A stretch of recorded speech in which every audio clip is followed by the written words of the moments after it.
Buenos días, entonces. Hoy día tenemos la última sesión y mañana tenemos la última sesión con los que están haciendo el taller, que están saliendo muy lindos los proyectos. Yo les estuve revisando, sapeando ayer en el Miró y metí mano y dejé algunas embarradas, pero la volví a arreglar. Así es que terminen y si ven que algo se corrió fui yo. Pero mañana vamos a tener esa última sesión y hoy día esta última sesión abierta. Eh, el invitado de hoy lo va a presentar Alejandra Lazo. Alejandra es una de las investigadoras del MOVIT. Ella es antropóloga y es doctora en estudios urbanos también. Y el trabajo que Alejandra ha hecho sobre temas de movilidad, incorporar las etnografías en el mundo de Chiloé y en el sur de Chile en general ha sido bien innovador, sobre todo también el trabajo con el tema de los archipiélagos y las metodologías con los objetos, así es que para nosotros es bien importante que ella esté hoy, y ella es la que va a presentar el trabajo Pablo Mancilla, así es que los dejo con ellos hoy, y eso, y después al final comentamos. Dale, Ale. Ya, súper. Buenos días a todos y a todas. Muchas gracias por la invitación. Yo voy a presentar acá a mi colega Pablo Mancilla. Les cuento que Pablo es profesor adjunto del Instituto de Geografía de la Universidad Católica de Valparaíso y dirige el grupo de trabajo Territorios Alternativos. Pueden revisar su página que está muy, muy entretenida. Pablo es doctor en Geografía por la Universidad Federal Fluminense, es magíster en Geografía por la Universidad de Chile, y también es licenciado en Geografía por la Universidad Católica de Valparaíso, ¿ya? Y sus áreas de trabajo son sobre todo los estudios territoriales, la geografía social, crítica y cultural, los estudios decoloniales, posmodernos críticos. Pablo dirige el proyecto Fondesit Deshabitar los Extremos, Nuevos Modos de Habitar Magallanes, y forma parte del grupo, de este grupo Milenio Movit, Movilidad y Territorio, y del grupo... Que no te quiero aquí. Los dejo entonces con Pablo y su presentación de hoy. Y entiendo que después vamos a tener un momento para ir respondiendo a las preguntas de todos ustedes. Adelante, Pablo. Muchas gracias por la presentación. Espero ser digno de tantos títulos. Perfecto. Denme un segundo que estoy aquí instalándome con mi presentación. Voy a compartir pantalla, ¿ya? Bueno, yo les voy a contar entonces hoy día un poco respecto del trabajo que hemos venido desarrollando ya hace varios años. Son como, yo diría como 7 años en los cuales ya nos embarcamos directamente en trabajar con temas de cartografía cultural, cartografía social, cartografía crítica. Vamos a ir viendo varios conceptos que van apareciendo en relación a aquello. Pero también, digamos, ya teníamos un antecedente previo que les voy a ir contando, o sea, les voy a ir contando más que nada, además de la presentación, voy a ir hablando de varios temas. Solo para no pasarme en el tiempo, ¿eh? Porque yo soy súper bueno para hablar, los que me conocen. ¿Cuánto tiempo tengo para poder presentar? 40-45 minutos, ¿entiendo? Voy a poner mi cronómetro aquí porque son casi 100 diapositivas, entonces tengo que hacerlo corto. Ya, ahora sí, vamos. Entonces hoy día les voy a hablar respecto de diversas experiencias que hemos venido haciendo durante los últimos 7 años, en diversos proyectos de cartografía social, en varios lugares de América Latina, y les quiero contar entonces un poco respecto de cómo hemos ido desarrollando estas experiencias, darles algunas sugerencias metodológicas para quienes se quieran meter en este campo. Hay varias bibliografías, colectivos que están trabajando en estos temas, entonces les voy a hablar respecto a eso también. Y luego les voy a poner varios casos de estudio específicos para que al final de la presentación podamos hacer una reflexión al respecto, ¿ya? Espero entonces poder contribuir ahí con la experiencia que hemos tenido. Yo les decía que llevamos casi 7 años, ¿cierto?, haciendo ya experiencias concretas de cartografía, pero antes teníamos un precedente, que fueron unos primeros intentos de aproximación que hicimos con un amigo mío. Se va a reír la Paola y el Walter también aquí. Es un amigo que se llama Felipe Sillurelo, con el cual yo partí haciendo mi magíster en geografía ya como en el 2007. Y con él empezamos a hacer varios como intentos de unir temas que vincularan cartografía y arte, ¿ya? O geografía y arte. Y luego entonces cada uno tomó sus caminos, ¿cierto? Y yo seguí más con el trabajo con comunidad y les voy a contar un poquito respecto a aquello hoy día. Entonces, siempre estas presentaciones a mí me gusta partirlas con un cuento de Jorge Luis Borges que se llama El rigor de la ciencia, que es un trabajo ¿cierto? Que habla entonces acerca de la rigurosidad del mapa. Y ahí entonces, como dice, ¿cierto? Este cuento, lo voy a leer muy brevemente, ¿cierto? Dice: en aquel imperio, el arte de la cartografía logró tal perfección que el mapa de una sola provincia ocupaba toda una ciudad, y el mapa del imperio toda una provincia. Con el tiempo, estos mapas desmenuzados no satisficieron y los colegios de cartógrafos levantaron un mapa del imperio, que tenía el tamaño del imperio y coincidía puntualmente con él. Menos adictas al estudio de la cartografía, las generaciones siguientes entendieron que ese dilatado mapa era inútil, y no sin impiedad lo entregaron a las inclemencias del sol y los inviernos. En los desiertos del oeste perduran despedazadas ruinas del mapa, habitadas por animales y por mendigos. En todo el país no hay otra reliquia de las disciplinas geográficas. Entonces, ese cuento de Jorge Luis Borges, ¿cierto? Muy, muy notable, nos invita un poco a esa reflexión, primero, de qué es entonces esta labor, ¿cierto?, de la rigor científica, y comúnmente cómo los mapas también comunicaron un lenguaje, un discurso sobre el espacio geográfico que se pretendía neutral. Y muchas veces en esa acción, entonces, esta ansia, ¿cierto?, del cartógrafo, de la cartógrafa, de poder representar fielmente la realidad, hizo llevar, ¿cierto?, a este proyecto inacabado, ¿cierto?, este proyecto fallido, que era construir una cartografía a escala 1 a 1 de la realidad, donde cada centímetro, ¿cierto?, de la realidad estaba representada en un centímetro de esta hoja de la carta. Entonces, un poco lo que se ha ido colocando, ¿cierto?, como crítica sobre los mapas durante los últimos años, yo diría, ¿cierto?, particularmente durante las últimas 2 décadas, es un poco todo este cuestionamiento a los mapas como representaciones únicas o acabadas de la realidad, donde comúnmente ha sido el experto, el cartógrafo, la cartógrafa, el geógrafo, la geógrafa, el que lleva a cabo estas representaciones del mundo. Y ahí entonces se abre una primera perspectiva, ¿no? Cómo deconstruir el mapa, cómo deconstruir esas representaciones espaciales. Y yo diría que se han tomado 2 caminos, digamos, metodológicos que vamos a estar visitando el día de hoy. Uno de ellos que tiene que ver mucho con el diálogo entonces entre cartografía e investigación de acción participativa, que involucra entonces activamente a la comunidad en la producción cartográfica. Y el segundo que tiene que ver con exploraciones más de carácter etnográfico, ¿cierto? Donde se pone valor a temas vinculados con la intuición, con las emociones, con los afectos, y con otras formas de explorar los diferentes lugares a partir del uso de la cartografía. Entonces, este mapa tradicional, ¿cierto?, que hemos visto, que está pegado comúnmente en los establecimientos educacionales o que hemos visto en nuestras agendas, es parte entonces de lo que se busca cuestionar. Incluso ahí pueden buscar ustedes luego cómo hay diferentes trabajos que destacan cómo incluso las proyecciones cartográficas también comunican, ¿cierto?, y deforman el mapa para poder ir comunicando ciertos discursos y ciertas perspectivas hegemónicas de lo que es la realidad.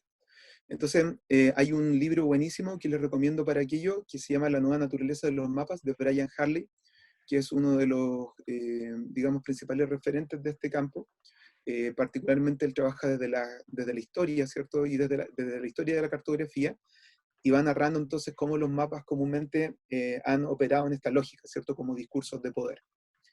Y quizás tal vez es interesante también colocar la idea de la propia cartografía, ¿no? La cartografía trabaja con la representación del espacio. ¿Y qué quiere decir eso, no? No es el calco, no es un calco fiel de la realidad, sino que es una representación, implica tomar aspectos de la realidad y volverlos a presentar en público, ¿cierto?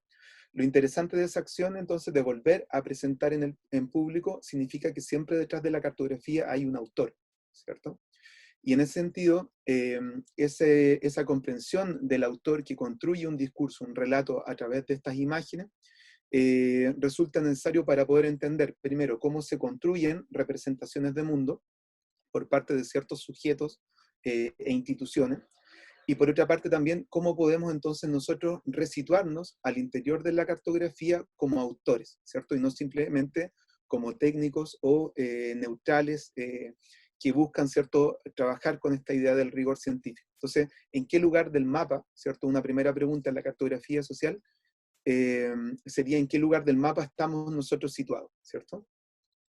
En qué lugar de esos mapas nosotros aparecemos y cómo nuestras formas de ver el mundo también están siendo reflejadas a partir de estas visualidades. Entonces, toda esa crítica de la falta de interacción con el observador, la reducción científica, los discursos universalistas sobre el espacio geográfico, una mirada homogénea, estable, atemporal, comienza a ser cuestionado desde estas perspectivas. Y particularmente en América Latina hay diversas experiencias, yo les voy a contar algunas que ustedes pueden ir buscando después. Una de las más conocidas es el Manual de Mapeo Colectivo de Iconoclasistas, que es un colectivo de Argentina que trabaja y que sacó varios cuadernillos, gráficas, ¿cierto?, que permiten trabajar con experiencias de cartografía social. Sin embargo, también hay varios otros colectivos bien interesantes que empiezan a utilizar estas metodologías. Uno de ellos es el colectivo de Geografía Crítica Ecuador, que trabaja con una serie de cartillas, esa es la que se llama Geografiando para la Resistencia, es una de ellas, que trabajan entonces sobre la discusión de la geografía, la cartografía y las representaciones desde las perspectivas de género. Otros son unos compañeros también de Geocomunes, que son de México. Ellos no trabajan tanto con la cartografía más cualitativa, ¿cierto?, de poder ir representando sobre, digamos, los imaginarios, sino que lo que hacen es trabajar más con contracartografía. Y utilizan entonces los sistemas de información geográfica para poder ir transfiriendo información a comunidades que están en procesos de disputas territoriales. Particularmente ellos, por ejemplo, lo que están trabajando ahora es mucha información sobre el Tren Maya, que es un proyecto extractivo, entonces, que atraviesa parte importante de territorios indígenas y que es uno de los principales conflictos extractivos que hoy día coloca en tensión las políticas de gobierno con las perspectivas de desarrollo de las comunidades.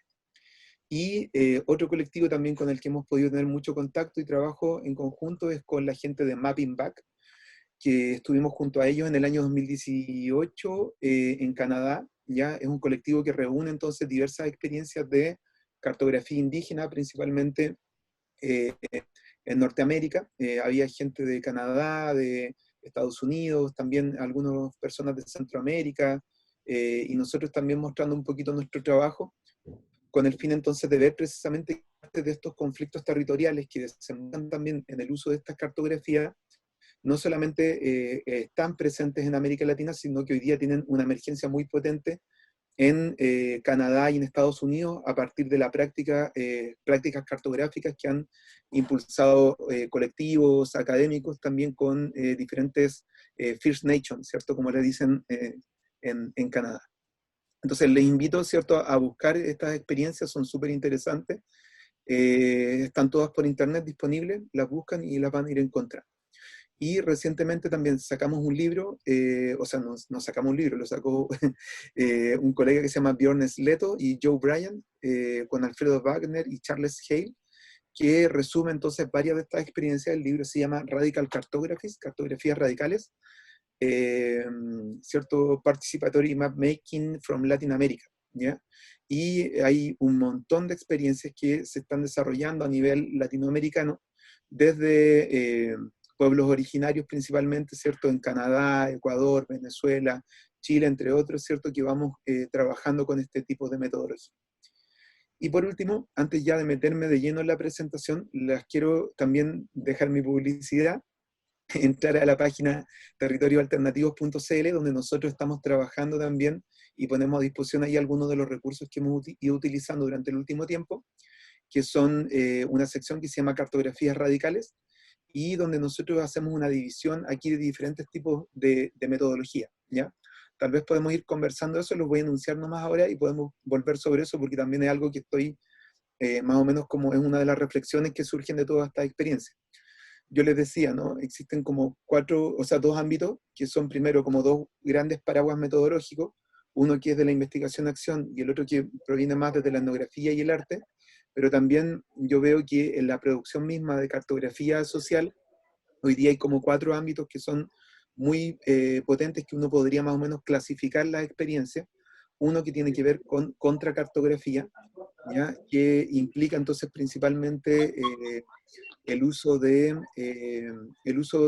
sistemas de información geográfica participativa, ¿ya? Hay un campo ahí que se llama los CIP. Está colando alguien en la conversación. Se puede, alguien que apague el micrófono y que se escuche. Entonces, el primero es contracartografía, y contracartografía entonces implica el uso de los sistemas de información geográfica participativa, ¿ya? Que son SIG expertos, los vamos a ver más adelante, por ejemplo, como QGIS o software de ESRI y otros, que se traspasan en su uso a las comunidades. Entonces, por ejemplo, en este traspaso a las comunidades, lo que básicamente se va haciendo es ir enseñando, ¿cierto?, el uso de estas herramientas de carácter experto, como el uso de los SIG, de GPS, de drones y otras herramientas. Un segundo, ¿cierto?, que es cartografía social crítica, que tiene ya que ver más con el uso de experiencias concretas de talleres, de mapeo junto a comunidades, donde se utiliza entonces la investigación-acción como método, ¿ya? También les voy a mostrar un poquito respecto a algunas de esas experiencias. El tercero tiene que ver con cartografía cultural, donde comúnmente entonces no necesariamente lo que convoca es la experiencia de un conflicto ambiental o un conflicto territorial, sino que más bien poner en valor ciertas prácticas culturales que están al interior de los territorios y sobre los cuales se busca entonces construir experiencias concretas de poder mapear esas prácticas culturales, ¿ya? Entonces, entendiendo, ¿cierto?, que, por ejemplo, vamos a ver más adelante, bueno, por ejemplo, los bailes chinos, ha sido uno de los aspectos que hemos trabajado nosotros, junto con MUCAM, con el Museo Campesino Movimiento, u otras experiencias que hemos hecho con el Ministerio de la Cultura también en Chile, con la gente de la comunidad Yagán de Puerto Williams, en experiencias también de proyectos Fondar que hemos ido adjudicando en territorio mapuche. Lo que vamos haciendo entonces es mapear prácticas culturales y entender que esas prácticas culturales están situadas en el territorio, y para eso entonces es fundamental construir estos mapas. Y por último, experimentaciones cartográficas, que también les voy a ir contando ahí un poquito lo que estamos haciendo actualmente, que es utilizar principalmente herramientas del ámbito del diseño. Ahí nos hemos unido mucho con un colega mío que se llama Juan Carlos Geldes, que es diseñador industrial, o sea, perdón, no es diseñador industrial, es diseñador, en el contexto de un proyecto anillo que nosotros tenemos, que es el BioGeoArt, donde hemos trabajado entonces con herramientas de fabricación digital para poder entonces, digamos, ampliar el concepto de mapa, por ejemplo, a partir del uso de maquetas 3D y otros, ¿ya? De hecho, aquí al lado estoy con mi impresora 3D. Aquí pueden ver también uno de los ejemplos, no sé si se ve en la cámara. Este es una maqueta que estamos preparando una maqueta 3D que estamos preparando ahora para el día sábado y domingo, que es para el trabajo con comunidades en la zona cordillerana de la Araucanía junto a comunidades mapuche, ¿ya? Y bueno, también hay algunas experiencias, hay unos libros bien interesantes que pueden buscar. Este es de un colega que se llama David Jiménez, que es sorprendente, muy, muy buen trabajo, buenísimo, lo conocí este año y hemos estado ya empezando a hacer mucha colaboración, que el nombre de él es David Jiménez, y el libro se llama Geografías Comunitarias, ¿ya? Y está en internet, lo pueden buscar también, está disponible en PDF, muy, muy bueno, mucha experiencia, no solo sobre cartografía, sino que una reflexión territorial muy profunda, ¿cierto?, sobre lo que surge a partir de estas experiencias de mapeo. Y el segundo es el libro que sacamos nosotros el año pasado, que se llama Cartografía Cultural del Gualmapu, que sacamos junto a Miguel Melín y Manuel Arroyo, que resume nuestras experiencias de cartografía mapuche en el sur de Chile. De este pueden encontrar una versión también, hay una versión que no es la Pro, sino que el primer borrador del libro, que está en nuestra página web. También otra experiencia buenísima que les recomiendo ver, que es muy, muy importante en Brasil, que se llama el proyecto de Nueva Cartografía Social Amazónica, donde trabaja muchísima gente en un proyecto colaborativo que reúne, yo diría, cientos de personas y comunidades, y que busca entonces visibilizar a través de la cartografía social indígena los saberes y prácticas de comunidades que comúnmente no aparecen visibles en el ámbito de las políticas públicas y que se ven muy afectados por todo el tema del extractivismo en Amazonía, ¿ya? Ahí tenemos que ver, por ejemplo, ustedes saben que en Amazonía hay diferentes tipos de pueblos, pueblos por aislamiento voluntario, pueblos aislados, que no han tenido, digamos, contacto con la civilización occidental, u otros que han preferido, digamos, perder el contacto con la civilización. Otras comunidades ya mucho más próximas, digamos, a la ciudad y todo, que tienen, digamos, muchos conflictos y problemas, y con esos diferentes tipos de grupos entonces van trabajando ellos. Por ejemplo, en el caso de los pueblos isolados, ¿cierto? Que se les llama a los pueblos que no tienen contacto con la civilización, se trabaja mucho con cartografía técnica para poder ir visibilizando la territorialidad, lugares donde existen vestigios, ¿cierto?, de que pasaron los diferentes grupos humanos, con el fin de poder ir limitando también la expansión del cultivo de soya y la deforestación de la Amazonía.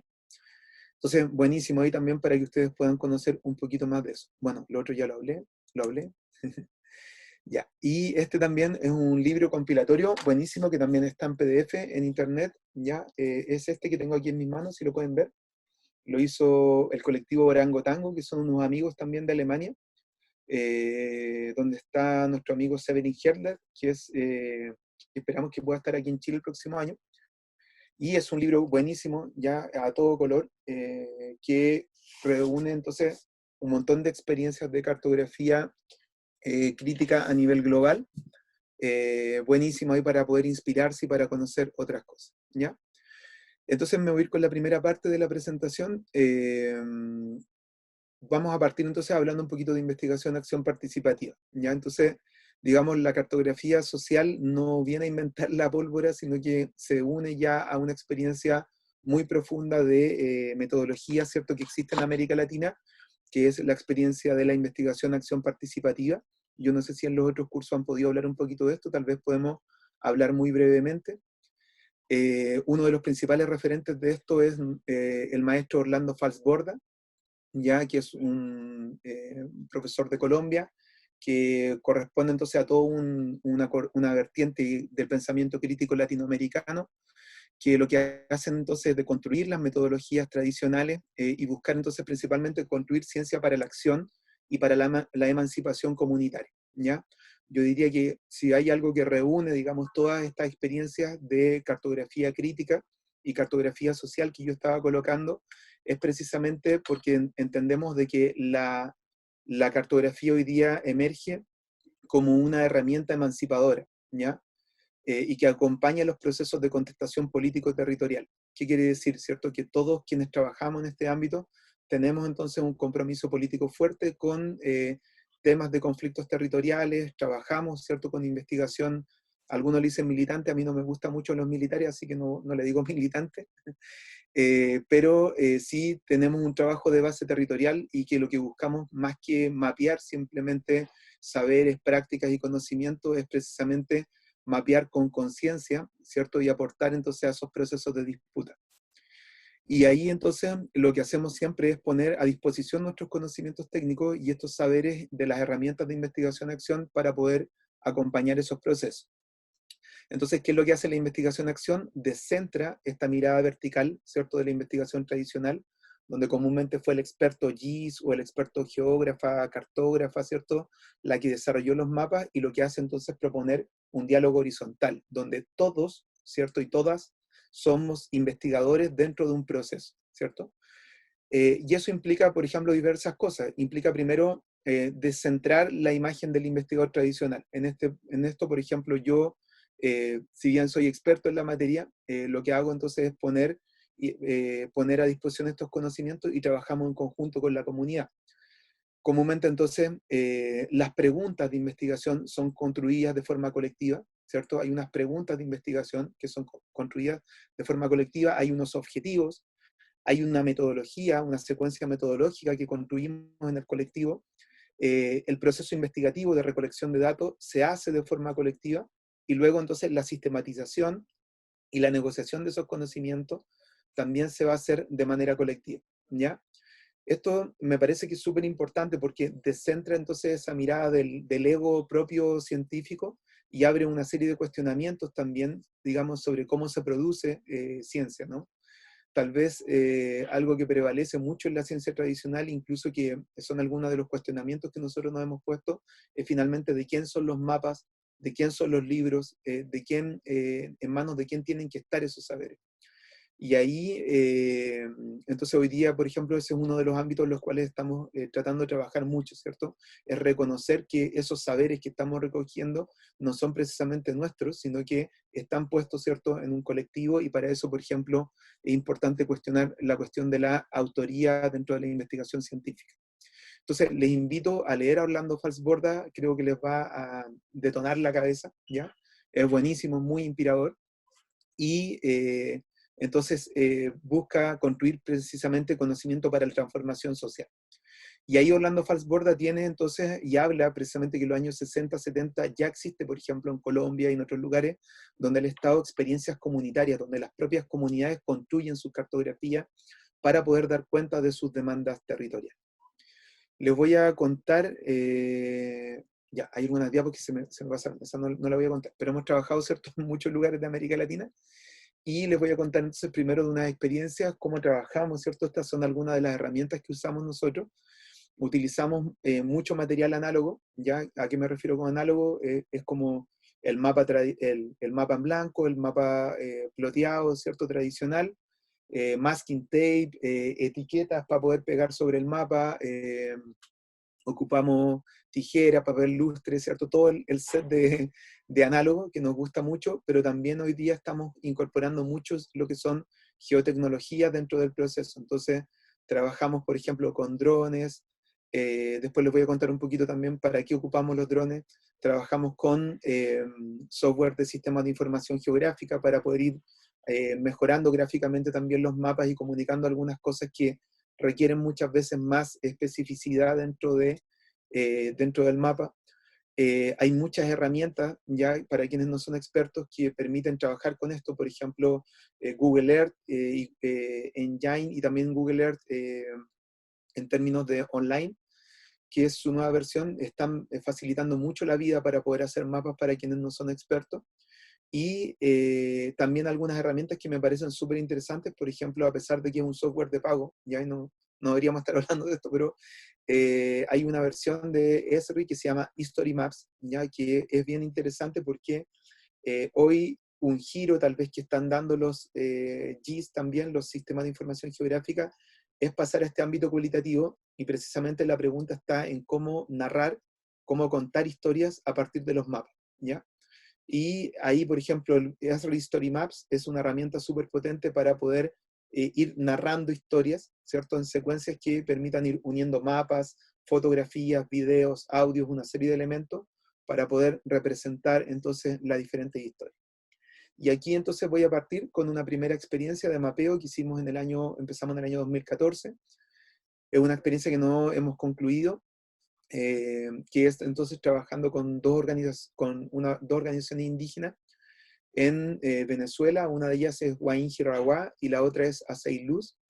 Huaín Jiraguá es digamos, una organización de personas de los pueblos Wayú, Añú y Barí en Venezuela, que busca entonces trabajar y generar diferentes experiencias de trabajo territorial en el contexto de la interculturalidad y la educación.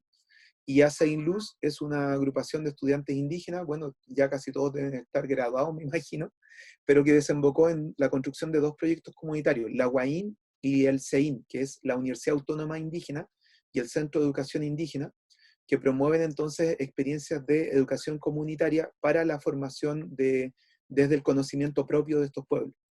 Entonces, por ejemplo, algunas preguntas que se hacen desde estas experiencias es cómo se construye geografía desde el conocimiento propio. Entonces, cómo, por ejemplo, esa universidad educa, ¿cierto? O el centro de educación para secundaria educa en geografía, pero desde la perspectiva del conocimiento propio geográfico Wayú Añú Barí. O cómo se enseñan matemáticas desde la perspectiva Wayú Añú Barí. Entonces, súper interesante, nosotros nos embarcamos, ahí estamos en algunos trabajos previos, ellos son jóvenes que están en estos espacios, y ahí estamos entonces trabajando con experiencias específicas.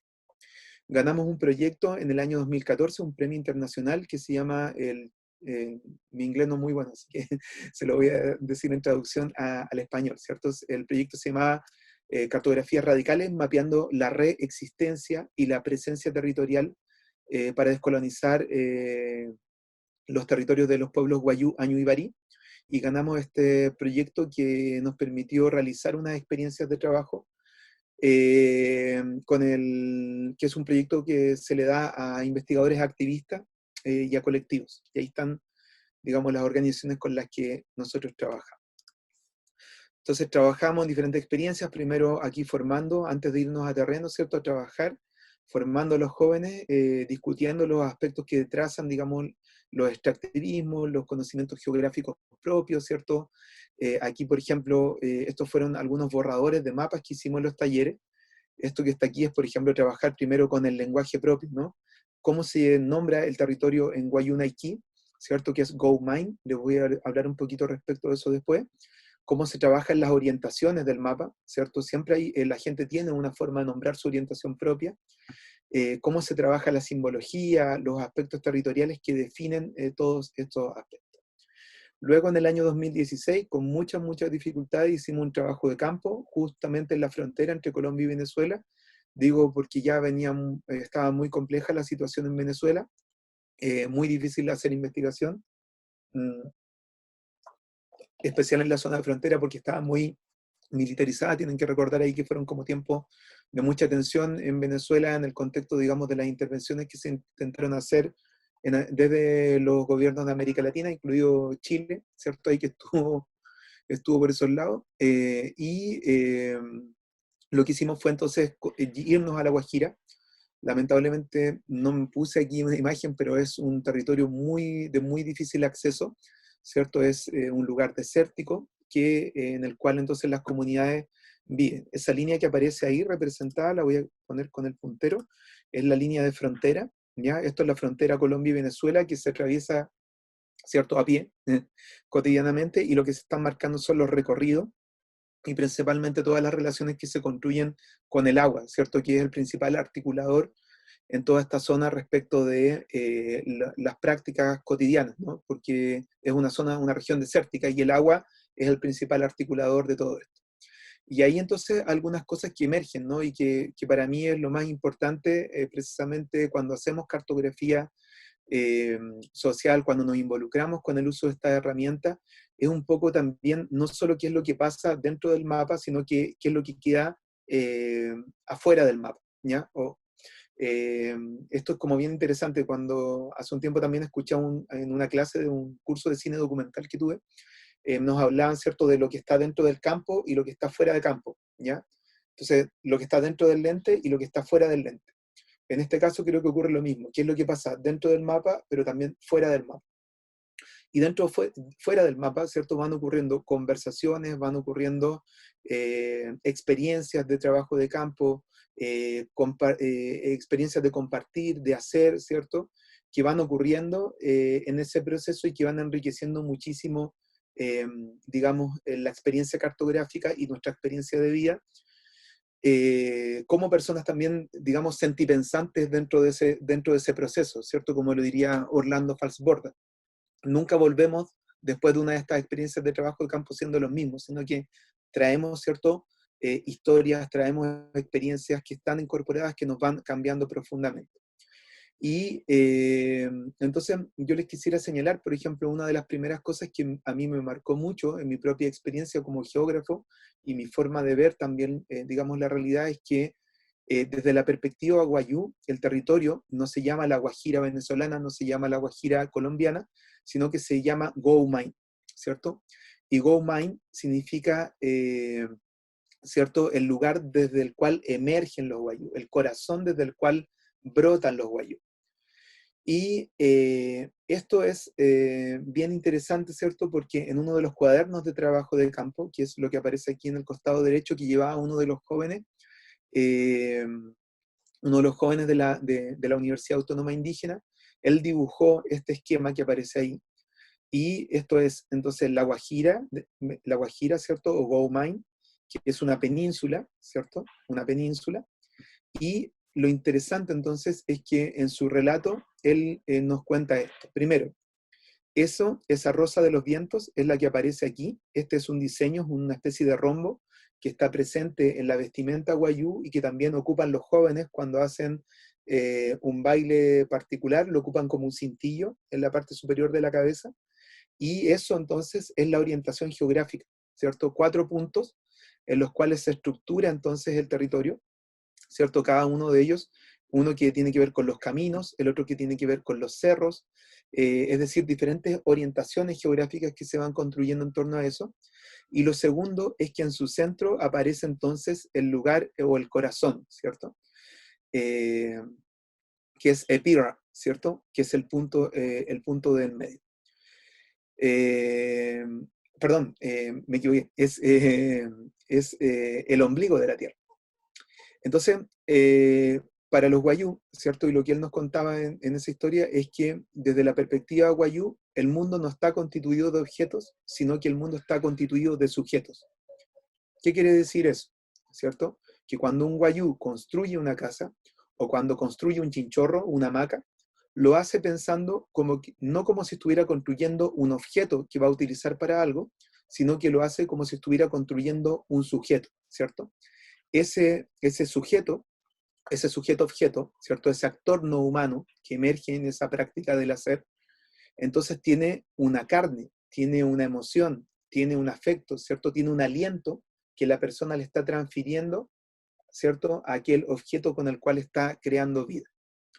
Eso es súper importante porque si el mundo no está constituido de objetos, sino que está constituido de sujetos, quiere decir que el territorio, ¿ya? O como ustedes quieran llamarlo, ¿cierto? El espacio, la naturaleza, no es, ¿cierto? Simplemente un objeto, no es simplemente un escenario, un soporte físico material, sino que el territorio es un sujeto, ¿cierto? Y en el caso específico de los wayuu, eso no solamente va a aparecer como una metáfora, ¿ya? Sino que va a aparecer precisamente en las formas de nombrar el mundo. Primero, no es un sujeto hombre, sino que es un sujeto mujer, es una mujer, ¿ya? Es la que está representada aquí. Esto que está aquí son sus ojos, esta es su nariz, esta es su boca, estas son sus mejillas, ¿cierto? Y este es un diseño que se realizan, que se hacen en la cara de las mujeres wayuu. Entonces, esa cara que está aquí está representada sobre la tierra, sobre la península de La Guajira, y es iluminada, ¿cierto?, en diferentes épocas del año según los movimientos del sol. Al mismo tiempo, ¿cierto?, diferentes lugares de La Guajira van a ir teniendo el nombre de ese cuerpo de mujer que está presente en ese lugar. Por ejemplo, yo estuve en un lugar que se llama Huosósopo. Huosósopo significa los pulmones.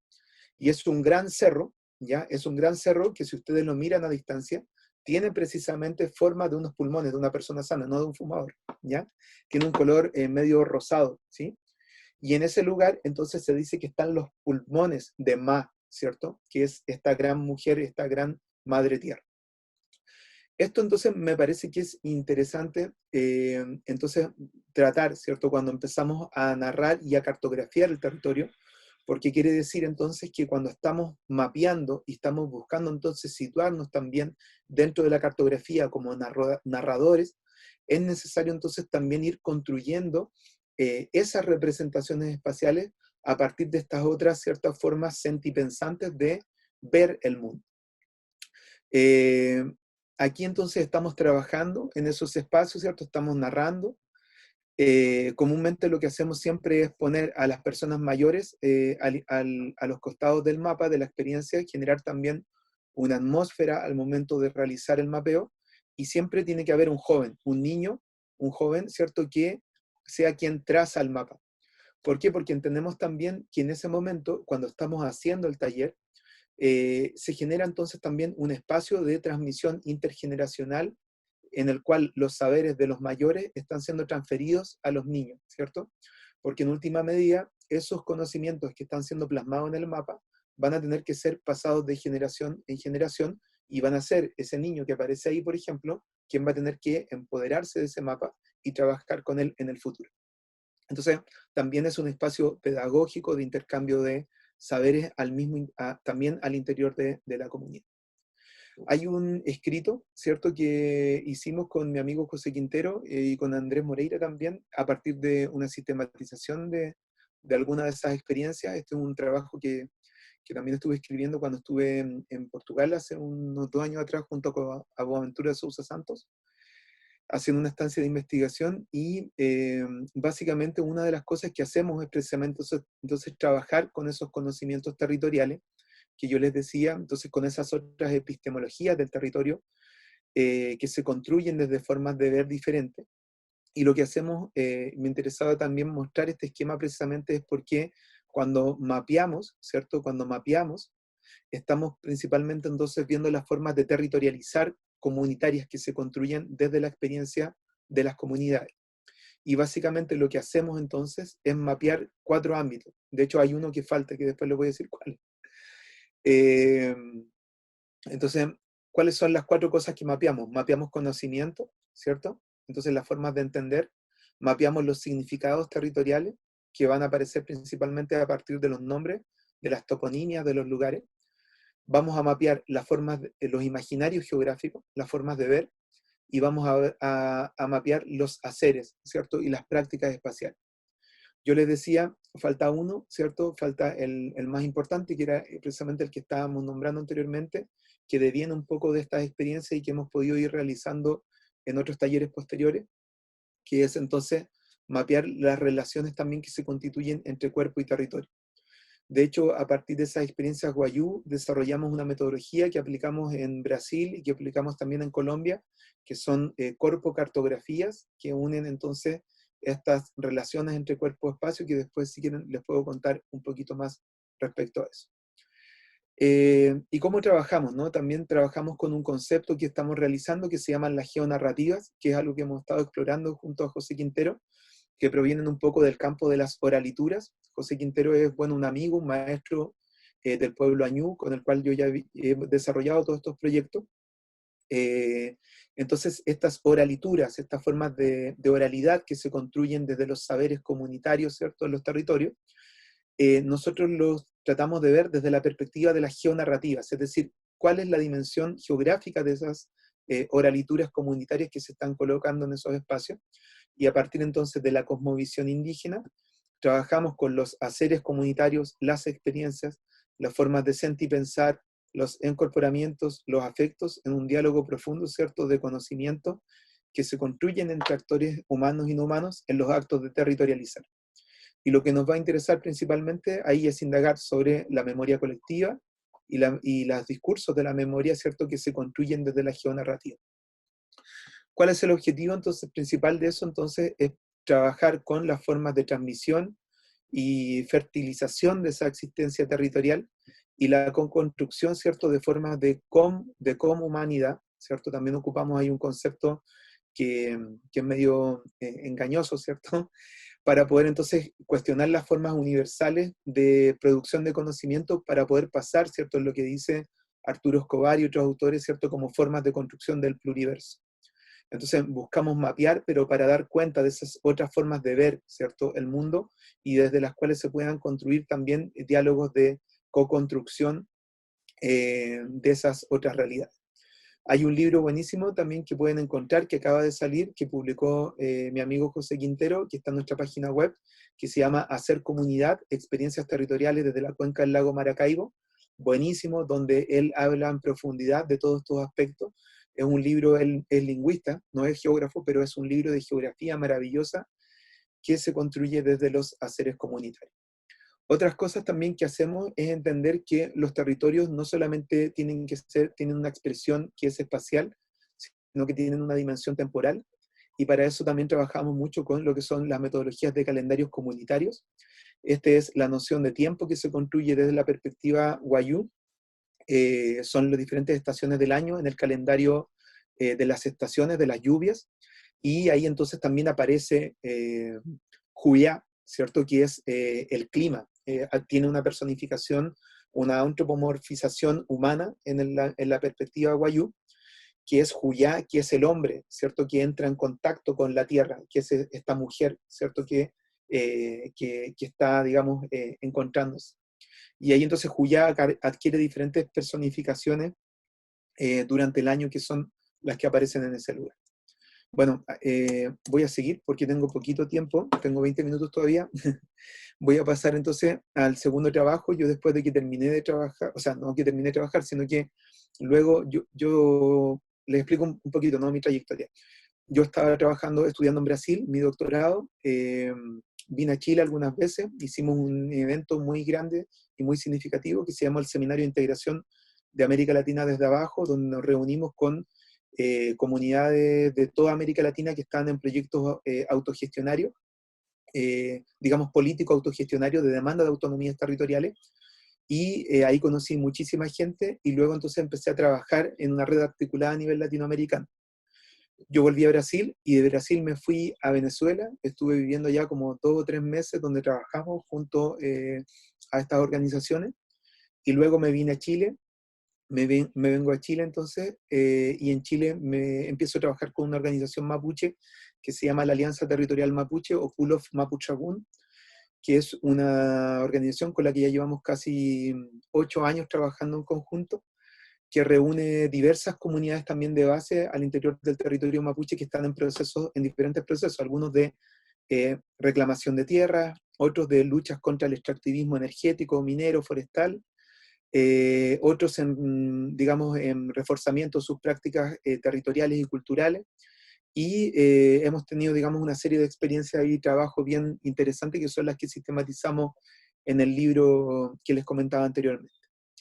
Este libro para mí es muy significativo también porque junto principalmente ahí con la expertise de mi amigo Miguel Melín, mi amigo y maestro, ¿no?, Miguel Melín Pehuen, hemos podido también hacer una reflexión bien profunda sobre lo que es la geografía, pero desde el conocimiento propio, ¿no? Entonces, un poco lo que yo les comentaba a algunos de ustedes la semana pasada, nosotros nuestra perspectiva de descolonizar, ¿cierto?, el mapa y descolonizar la geografía, lo que hacemos es un poco como de despojarnos de todas estas categorías tradicionales que nos presentan estos libros que tengo aquí atrás, ¿cierto?, de si es lugar o no es lugar, si es territorio o no es territorio, si es paisaje o no es paisaje, son como preguntas súper recurrentes de la epistemología, de la geografía y la epistemología del espacio, y lo que hacemos aquí un poco es como trabajar con las categorías epistemológicas propias que surgen, epistemológicas y ontológicas propias que surgen desde el conocimiento mapuche, ¿cierto?, desde el Raquiduán mapuche. Y ahí lo que hacemos es trabajar con diversos conceptos que les voy a ir comentando muy rápidamente, ¿ya? Entonces, un poco volviendo, ¿cierto?, a esto mismo del mapa y estos saberes. Aquí hay un saber poder que ha sido el saber cartográfico tradicional. Este es un diario de 1867, el diario El Meteoro, y fíjense lo que decía ese diario. Decía: tenemos fe y confianza en los hombres que dirigen los destinos de la frontera. A su celo, a su patriotismo apelamos para que reduzcan de una vez un territorio que hasta ahora no es sino una anomalía en nuestro mapa. ¿Cómo se entienden entonces los territorios de pueblos originarios, tanto en Chile como en América Latina, por parte del Estado-Nación, a partir de las prácticas de colonialismo interno? Son como anomalías en el mapa, ¿cierto? Y esa práctica de colonialismo interno hace precisamente, por ejemplo, que se cree uno de los primeros mapas en detalle que hizo Nicanor Bologna allá entre 1870 hasta 1900, que construye todo el mapa de propiedad de las tierras que son despojadas, ¿cierto?, a la población mapuche, y que son rematadas a colonos extranjeros. Entonces, esos mapas, ¿cierto?, van mostrando, y lo que nosotros hacemos entonces es precisamente crear nuevos mapas, pero que contesten esas representaciones coloniales que se han ido colocando ahí. Y aquí entonces, por ejemplo, nuevamente, utilizamos la investigación-acción, pero hacemos una modificación. Y esto también me parece súper importante, ¿no?, que no hay un recetario común de cartografía, sino que siempre la cartografía tiene que ser situada en los contextos en los cuales nosotros estamos trabajando. Entonces es muy importante la observación, ¿cierto? La observación, yo muestro los oídos porque uno observa no solo con los ojos, sino que observa con los oídos, con los olfatos, con el gusto, ¿cierto?, con el tacto, y también con la vista. Observar, escuchar, ¿cierto? Hacer un trabajo investigativo previo, conocer dónde vamos a estar trabajando para poder ajustar nuestras metodologías. Y aquí yo les diría dos cosas. Lo primero, por ejemplo, creo, porque Walter igual me pidió que hablara un poquito respecto de qué es lo que surge para mí como experiencia después de tantos años, para mí, yo siempre intento dirigir los talleres a partir de la observación de una práctica que marca ese territorio, ¿ya?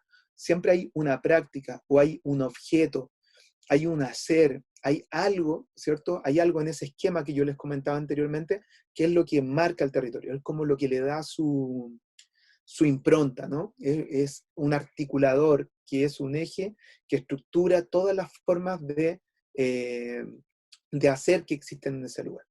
Por ejemplo, en algunos lugares, como yo les decía, el hacer está marcado por el agua, ¿ya? Entonces, la cartografía y todo el taller está pensado en torno al elemento agua. Eso es lo que dirige. En otros casos, ¿cierto? Por ejemplo, lo que marca el territorio tiene que ver con una práctica. Puede ser, por ejemplo, la práctica ya que estamos en un contexto de movilidad, ¿no? Las prácticas nómades, ¿cierto? Entonces, lo que marca la cartografía es los recorridos, ¿cierto? Son líneas las que van a ir atravesando ese mapa. Entonces, el mapa surge como un dispositivo, pero ese dispositivo tiene que tener, digamos, una capacidad de ser utilizado por la cartógrafa o por el cartógrafo, o por el grupo, ¿cierto?, que está trabajando, de poder darle entonces una guía a partir de ese articulador. ¿Ya? No sé muy bien cómo decirlo, ¿ya? Tal vez ustedes mismos me pueden ayudar después, tal vez, para clarificar esa idea. Y eso entonces aparece como un elemento súper importante. Lo segundo, ¿cierto?, es que comúnmente entonces cuando trabajamos con metodología, hay formas de hacer comunitario también que van a ser fundamentales. Y aquí lo que hicimos nosotros fue tomar la investigación-acción participativa, trabajar con grupos focales, pero la adaptación que realizamos fue utilizar la estructura conversacional mapuche, ya que es la estructura del chagún, del chagún, que es la reunión, y del nutram, ¿cierto?, del compartir la conversación. Entonces, ese espacio de diálogo, esos tiempos del taller, esos tiempos digamos, del trabajo, tienen un protocolo que tiene que seguirse. Y para eso, entonces, en toda nuestra metodología vamos adaptando, y no solamente decimos se trata de hacer el mapa, sino que hay un proceso de construcción de ese conocimiento que requiere unos protocolos. Entonces, también en la comunidad comúnmente hay autoridades, hay personas que tienen el conocimiento, por ejemplo, los quinches, los lahuentuchefes, ¿cierto? Los espacios de negociación de los saberes son muy importantes y se los voy a ir narrando también posteriormente. Otra cosa que surge también importante dentro de ese proceso tiene que ver con el tema mismo de la representación y los lenguajes cartográficos, ¿ya? Entonces, si nosotros queremos descolonizar el mapa, lo primero que tenemos que hacer es dar vuelta al mapa, ¿no? La primera vez que yo fui a hacer cartografía mapuche, un lonco de un territorio me tiró el mapa por la cabeza y me dijo que no íbamos a poder hacer el taller, ¿ya? No me lo tiró por la cabeza, pero lo digo cierto como metafóricamente. Yo fui súper ordenado, estructurado con mis mapas, con todas mis cosas, y me dijo, mira, no podemos hacer este taller porque los mapas están malos. Ya, pero ¿por qué están malos, no? Me dice, porque tú estás poniendo mapas que están orientados hacia el norte, y nosotros no sabemos orientarnos en este mapa porque nuestra orientación como mapuche, ¿cierto?, está dada, ¿cierto?, hacia el Puel Mapu, que es el este, ¿cierto? ¿Y por qué el este? Porque es el lugar, ¿cierto?, que es la orientación universal de muchos pueblos, ¿no? Más allá de las convenciones cartográficas, que es el movimiento del sol. El sol es lo que orienta en muchas perspectivas. En otros lados pueden ser los vientos, pueden ser, qué sé yo,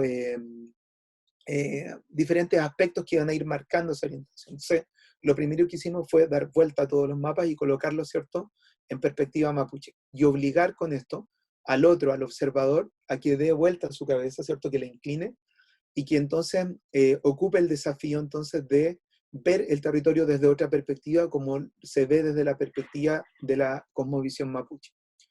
Y aquí entonces partimos con eso, también trabajamos todo el sistema de la Rosa de los Vientos, si se fijan no es un norte, sino que es la estructura, ¿cierto?, que aparece también de la simbología mapuche en el Cultrún, que después les puedo contar más si quieren sobre eso, ¿ya?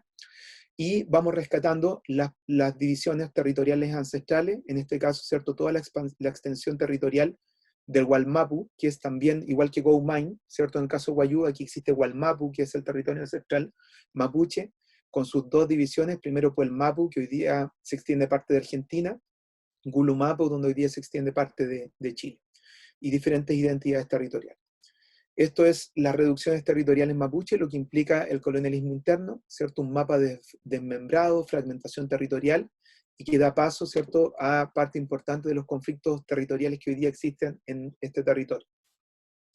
Aquí entonces uno de los principales problemas, las forestales, ya que también generan diferentes tipos de impactos, pino y eucaliptus, especie introducida, también no tenemos mucho tiempo, pero después les puedo contar un poquito sobre los impactos cotidianos, y eso es entonces una imagen que muestra cómo las forestales se van introduciendo al interior de las tierras mapuche, que son las que aparecen ahí en color rosa. También ocupamos mucho la cartografía, en este caso cartografía de denuncia, en este caso son lugares donde se ha concentrado la violencia policial durante 10 años en territorio mapuche. Este fue un mapa de denuncia, ¿cierto?, que muestra entonces una secuencia de tiempo y los principales lugares donde se concentran estos casos. ¿Cómo trabajamos entonces? Más o menos esquemáticamente. Está todo en inglés porque son figuras que hicimos por un artículo que enviamos a publicar ahora. Entonces, son las estrategias mapuches para la recuperación de la vida se componen de 3 esferas, ¿cierto? Prácticas territoriales culturales, la movilización social y el diálogo de conocimientos con la ciencia. Aquí entonces nosotros construimos una sinergia en nuestras experiencias de investigación-acción que tiene que ver entonces con esos 3 ámbitos. Entonces, por ejemplo, la identificación de lugares de significación cultural, la reunión política en lugares donde se están instalando estos proyectos, la realización de ceremonias, ¿cierto? Son formas de fortalecimiento cultural comunitario. La movilización social implica el control territorial de la comunidad de los lugares donde existen las prácticas extractivas, la contrainformación, la confrontación directa contra los proyectos extractivos, la construcción de políticas de escala y la construcción de alianzas políticas. Y por otra parte, el diálogo de conocimiento, vienen todas las herramientas, ¿cierto?, que nosotros ponemos a disposición con los GIS, digamos, las herramientas antropológicas, arqueológicas y de carácter judicial. Entonces, ese es más o menos el esquema. Estas son algunas imágenes, estoy yendo bien rápido porque se nos está acabando el tiempo. Son algunas reuniones, estos son un lugar donde se iba a instalar un proyecto hidroeléctrico y donde nosotros hicimos entonces una primera actividad con diversas comunidades de varios territorios que estaban pasando por el mismo proceso, y aquí entonces se dio inicio al trabajo de cartografía social, se presentó entonces cómo se iban a realizar, con qué objetivos, ¿cierto? Se hizo una pequeña, digamos, presentación del trabajo. Luego fuimos a cada una de las comunidades por separado y levantamos mapas propios, ya focalizados. Posteriormente, en la última etapa, un gran tragún, nuevamente con el objetivo de mostrar los resultados y llegar a estrategias de negociación. Esas estrategias de negociación, ¿por qué? Porque también la cartografía, como puede apoyar, puede generar nuevos conflictos internos. Cuando nosotros estamos demarcando un territorio, cuando estamos marcando, delimitándolo, ¿cierto?, pueden ocurrir desastres. Por ejemplo, que una comunidad no reconozca los límites territoriales de otra, y que eso genere un conflicto entre comunidades. O, como ha pasado, ¿cierto?, en lugares donde existen demandas de tierra importantes, en el norte de Chile, una vez vi un trabajo de una antropóloga que realizó delimitación de tierras ancestrales de uno de los pueblos de esos territorios, y se generó también un gran conflicto y una oposición al trabajo que ella hizo, precisamente porque estaba entonces demarcando que otras comunidades también reclamaban como propio. Entonces, la negociación de los saberes y de los conocimientos, y también nuestro rol como investigadoras e investigadores, de no generar este tipo de situación. Y lo segundo, los conflictos éticos, que también me parece que es súper importante hablar de esto, y a mí me gustaría como remarcarlo, y trato siempre de hacerlo en todas mis presentaciones. Lo ético tiene que ver con que nosotros estamos trabajando con conocimientos que son sensibles, ¿ya? Hay un caso emblemático, por ejemplo, que se llama las expediciones Bauman, que se hicieron en Centroamérica, que fueron experiencias de cartografía indígena, que estuvieron financiadas por la CIA, ¿cierto?, y por agencias de inteligencia. ¿Qué era lo que hacían entonces? A través de herramientas comunitarias se hacían mapeos, pero ¿cuál era el objetivo entonces? Disponer de conocimiento territorial específico desde las comunidades que permitiera entonces instalar, digamos, estrategias, ¿cierto?, de intervención militar en diferentes territorios en diferentes territorios de México y de Centroamérica. Entonces, fíjense a lo que puede llevar, ¿no? Incluso hoy día muchas empresas, incluso instituciones públicas están utilizando la cartografía social, pero lo usan entonces principalmente para poder garantizar la instalación de esos proyectos, ¿no? Ya, entonces ahí hay una cuestión ética que tenemos que discutir.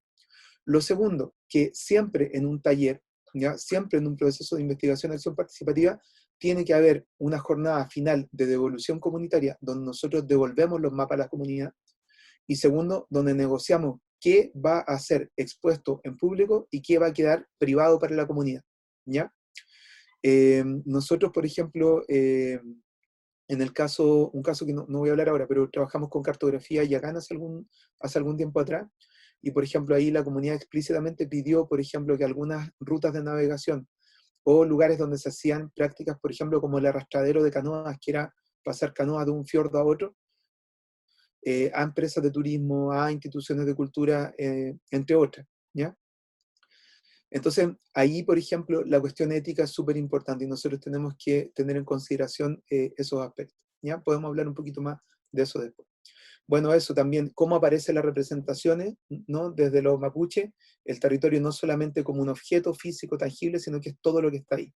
Lo espiritual, un vínculo con la naturaleza, un lugar de memoria, un lugar social, un lugar político, ¿cierto? Entre otros, un lugar tridimensional que tiene varias dimensiones espaciales que se conjugan entre la tierra en que nosotros estamos, ¿cierto? Con otras dimensiones de la espiritualidad mapuche, y aquí un poquito los mapas, ¿no?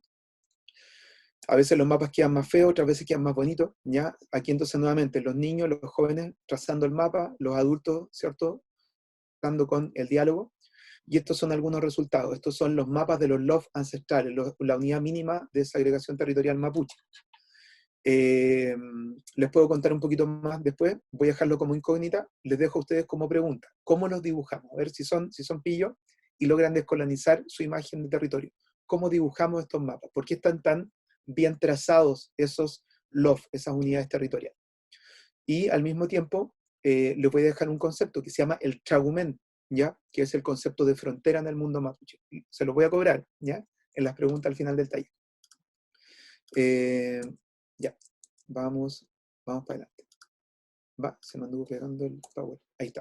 También trabajamos con esto, ¿no? Que es la cartografía cultural específica de las prácticas y los saberes. Por ejemplo, aquí lo que aparece en rojo es la reducción territorial, pero por ejemplo, algunas cosas que llaman la atención y sobre las cuales hemos continuado trabajando. En naranjo, ahí aparecen 4 piedras, ¿cierto? Que son Quechukura, que son 5 piedras que emiten unos sonidos importantes para la comunidad. Y que, bueno, lo que no conté, aquí se estaban instalando una serie de centrales hidroeléctricas en este espacio, ¿ya? Y lo que estábamos haciendo es construir estos mapas precisamente para oponernos a la instalación de esas centrales. Entonces, por ejemplo, unas piedras que marcan el paisaje sonoro del lugar y que iban a ser afectadas por la instalación de esa central. Luego, por ejemplo, ahí aparecen los ñen, ¿no? ¿Qué es un ñen? Un ñen es un dueño de un lugar, pero no un dueño de propiedad, sino que es un dueño espiritual del lugar que permite que todas las expresiones de vida presentes en ese espacio puedan mantenerse en el tiempo. Ese ñen comúnmente se personifica, ¿cierto? Aparece antropomórficamente o zoomórficamente como un caballo, como un águila, como puede aparecer como una niña, como un hombre, ¿cierto? Y es la persona que cuida a quien lugar. Entonces también ahí, por ejemplo, la instalación de la central hidroeléctrica iba a afectar la presencia de esos ñen. Bueno, y una serie de otras formas de caracterización de un río desde la perspectiva mapuche, por ejemplo, Trayenco, Follenco, Lemuco, Tragunco, ¿cierto? Que son diferentes aspectos que aparecen. ¿Qué es lo que logramos con esto? Paralizar una central hidroeléctrica, luego paralizar 2 más, paralizamos 3 centrales hidroeléctricas que se estaban instalando en este territorio. Se me acabó el tiempo, ya, pero les pido unos minutos más, ¿ya?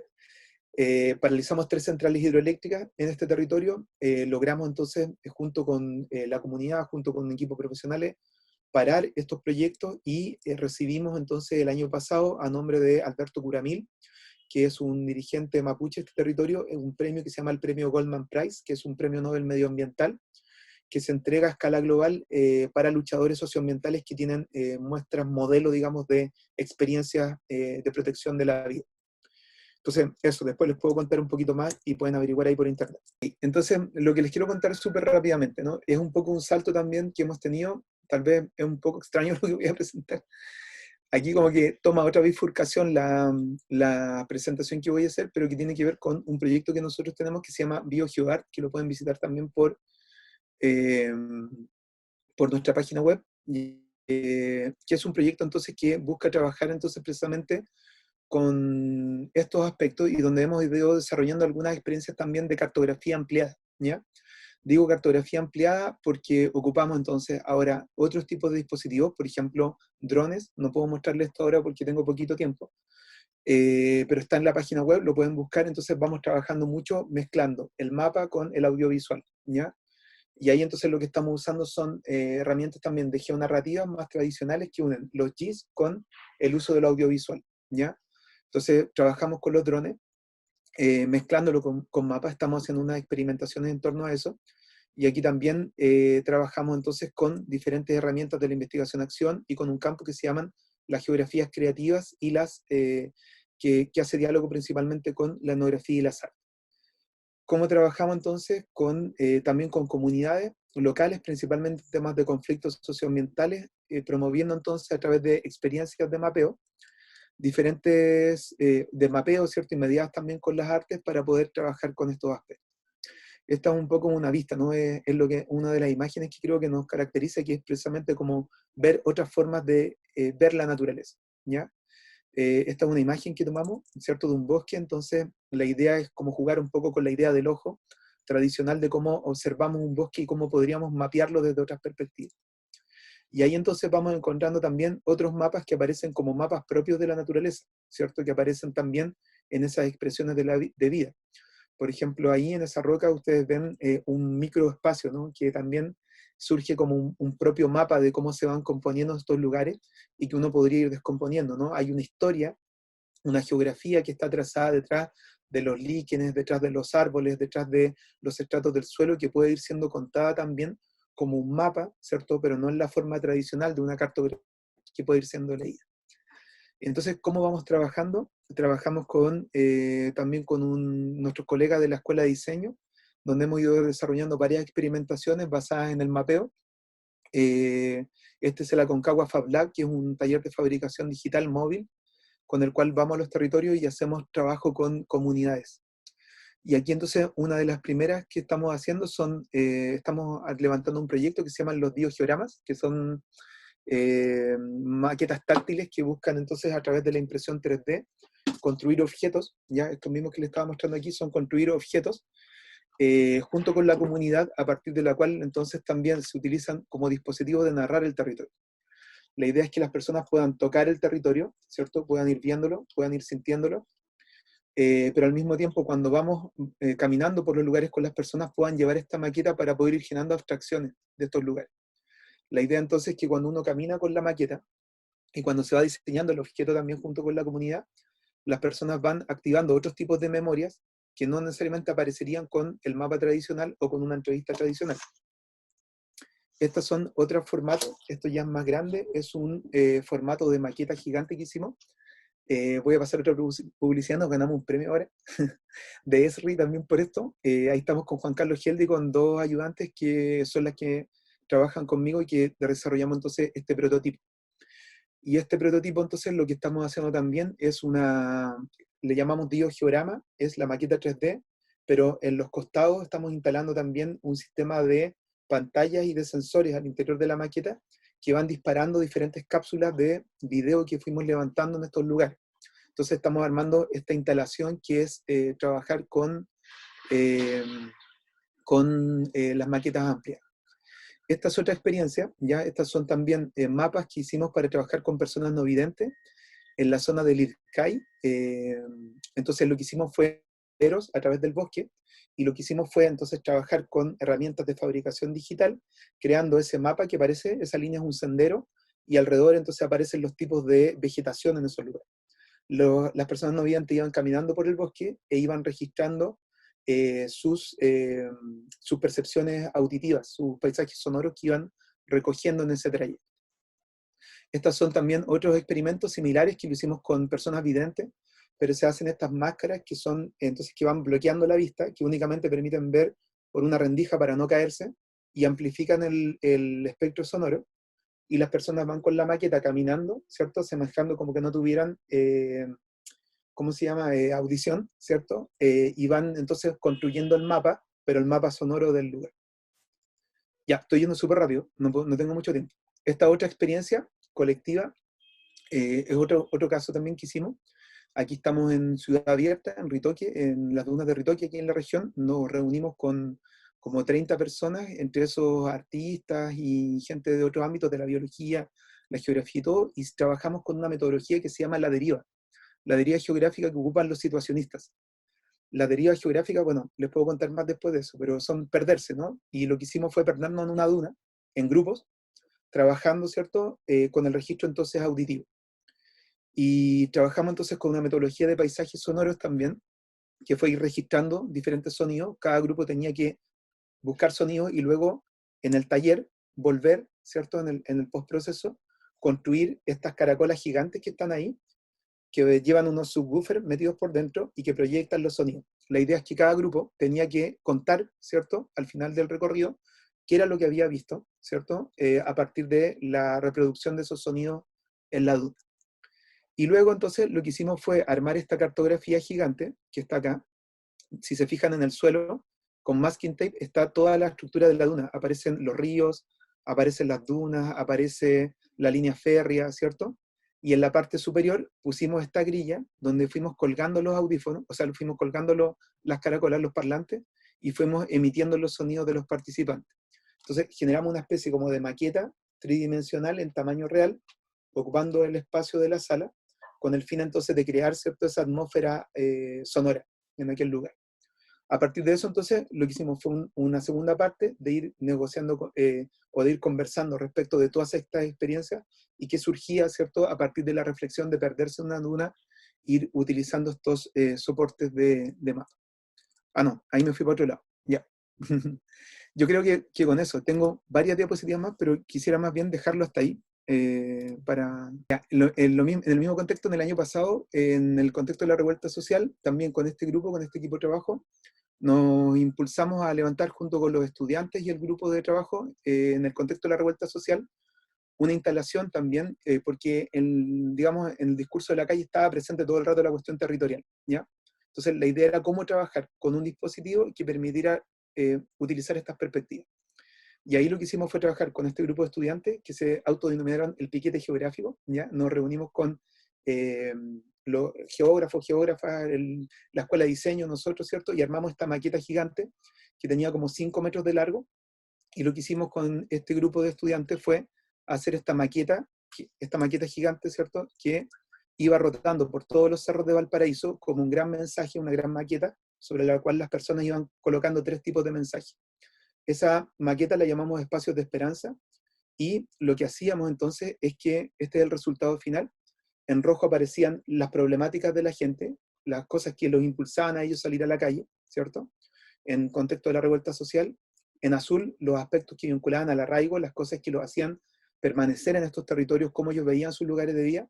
Y en verde aparecían las esperanzas de construir, ¿cierto?, otra forma de producción territorial que se abriera, ¿cierto?, en el curso de esta demanda social. Eso terminó en el Museo de Historia Natural en enero y febrero de este año, como con 20.000 participantes que pasaron también e interactuaron con la máquina. Y lo último, para terminar, ya ahora sí que terminó, como este año tuvimos la cuarentena y estuvimos encerrados, ya no se nos quitaron las ganas de mapear, sino que empezamos a trabajar en esto que es un atlas colaborativo de conflictos socioambientales y prácticas ecológicas en la Reserva de la Biosfera. Aquí trabajamos con Natalia Ortiz, que es una muy buena geógrafa, ¿ya? Y es mi esposa.